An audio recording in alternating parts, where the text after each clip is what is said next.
L'image de marque, on n'est pas toujours certain de ce que c'est exactement. C'est plus qu'un logo, c'est plus qu'une étiquette attrayante et c'est surtout essentiel à votre succès. En compagnie de nos 5 professionnels du marketing, on réfléchit à ce volet bien important pour vous. Je pense que l'erreur qu'on fait souvent, c'est d'associer l'image de marque uniquement à une image, un élément visuel qui va apparaître sur notre produit. Je pense qu'une image de marque, ça se construit à partir d'un positionnement. Il faut vraiment, puis c'est un peu en lien avec le point précédent sur la proximité, il faut avoir une bonne connaissance de à qui on s'adresse et de bâtir cette image-là en fonction de ce besoin-là, en fonction de ce profil de clientèle-là. Une fois qu'on a, puis ensuite, avec quelle personnalité on veut développer notre marque. Après ça, évidemment, on l'habille au niveau du design, au niveau de l'expérience au point de vente, au niveau de l'expérience éventuellement en marché. Mais l'important, au départ, pour avoir une bonne image de marque, il faut vraiment l'avoir construite sur un positionnement solide qui répond à un besoin spécifique du consommateur. Une bonne image de marque, ça peut vraiment faire une grande différence. Pour avoir une bonne image de marque, ça prend de l'impact et ça prend un propos. En fait, une bonne image de marque doit avoir de l'impact pour être remarquée et pour être reconnaissable. Et une bonne image de marque doit avoir un propos, c'est-à-dire qu'elle doit raconter quelque chose, elle doit amener quelque chose de plus à la discussion avec le consommateur. Un bon exemple d'image de marque dans l'industrie du cidre au Québec, ça serait, je dirais, celle de la cidrerie Milton, avec qui, chez LG2, on a eu la chance de collaborer justement pour revitaliser leur marque il y a quelques années. D'abord, la marque de la cidrerie Milton a de l'impact par le fait qu'elle s'est appropriée la couleur orange, ce qui permet à la marque d'être remarquée et mémorable. En fait, à chaque fois maintenant qu'un consommateur voit du orange sur la tablette de cidre à l'épicerie, mais fort est à parier qu'il l'associe à Milton. Ce orange-là se retrouve aussi à chaque fois que la marque prend parole, que ce soit sur des publications Facebook ou toute autre sorte de publicité. Le orange est fortement attribué à la cidrerie Milton, ce qui rend la marque plus remarquable et plus mémorable. Je parlais aussi d'avoir un propos. La cidrerie Milton est aussi un bon exemple. En fait, l'identité de la marque permet à la cidrerie de raconter son histoire, ses racines familiales, mais aussi surtout son audace. En fait, les choix des couleurs, les choix typographiques, les choix de style photo nous permettent de donner le langage nécessaire à la marque pour qu'elle puisse raconter une histoire.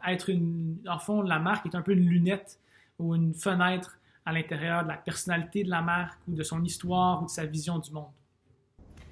Une bonne image de marque, c'est quoi? En fait, une bonne marque, c'est justement beaucoup plus qu'une image. Une marque, c'est l'ensemble des perceptions, des associations, des émotions qu'on veut générer chez nos clientèles cibles, incluant nos consommateurs.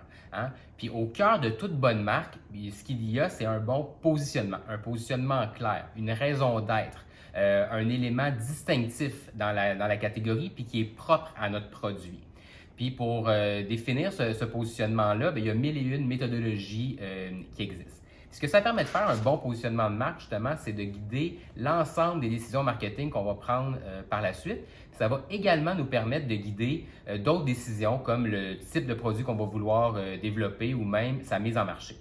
Un bon exemple récent, c'est la marque Gaspésien. La marque Gaspésien fait de la charcuterie à Matane, justement en Gaspésie. Leurs concurrents dans le marché sont des grands joueurs nationaux. Donc, ce qui distingue la marque Gaspésien, c'est son côté artisanal, le fait que les produits sont faits en Gaspésie, justement par des Gaspésiens.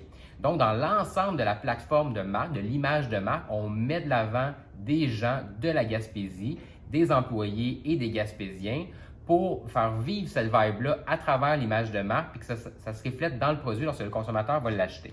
Quand on regarde bien l'emballage, on voit également que le logo met l'emphase sur un élément distinctif de la Gaspésie, soit les phares.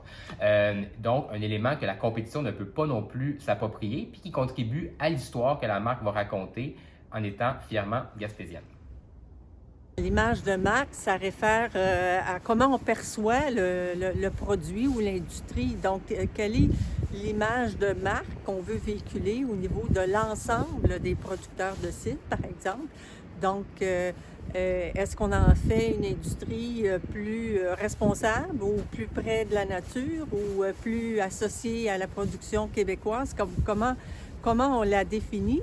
Puis aussi, après ça, on peut faire le lien avec l'image de marque d'un producteur spécifique qui peut se distinguer aussi, que ce soit au niveau d'une plus grande production, d'une production plus locale, axée sur la terre, sur l'agrotourisme. Donc, il y a une possibilité assez vaste de comment, je dirais, valoriser sa marque. Mais il faut absolument que ce soit cohérent avec ce qu'on est vraiment. Donc, c'est pas l'idée de projeter une image pour projeter une image, mais ce qui va faire une différence, c'est la cohérence dans l'ensemble des actions. Donc, l'image de marque ou le capital marque est la résultante de toutes les actions qu'on va poser entourant le produit, entourant la vente du produit, entourant l'emballage même des produits. Donc, tout ça, de la production à aller jusqu'à l'expérience de consommation, il faut qu'il y ait une cohérence. Et c'est ça qui va supporter une marque forte. Bien, une bonne image de marque, c'est ce qui vous permet de vous démarquer. Comment est-ce qu'on se démarque? Déjà, ça revient encore à qui est-ce qu'on s'adresse. Dans le fond, l'image de marque, si je simplifie, c'est l'ensemble des associations qui constituent les perceptions que le public a de vous. Idéalement, votre public cible, mais aussi, en général, peut-être un public qui est susceptible d'influencer les gens à acheter ou non vos produits. C'est la partie tangible de votre positionnement. Vous vous positionnez où dans l'esprit d'un public précis, donc de votre segment de marché, et par rapport à qui? Bien, par rapport à vos concurrents. Et c'est là où c'est un piège de penser que vos concurrents, c'est peut-être juste les autres cidres ou les autres alcools ou la bière, le vin. Vous devez penser, quand on parle d'association, ça va peut-être avoir l'air un peu ésotérique, là, mais vous voulez penser aux associations fonctionnelles. Oui, OK, je bois du cidre ou j'achète du cidre, mais toute la symbolique. Donc, qu'est-ce que les gens achètent vraiment quand ils achètent vos produits? Est-ce que vous représentez un souvenir de jeunesse? Est-ce que vous représentez un moment passé en famille? Est-ce que vous représentez un cadeau, une récompense? J'ai envie de vous inviter à leur demander à eux pourquoi est-ce qu'ils achètent vos produits. Et puis là, vous allez voir les éléments sur lesquels miser pour créer ou nourrir ces associations-là et augmenter la consommation de cidre au Québec.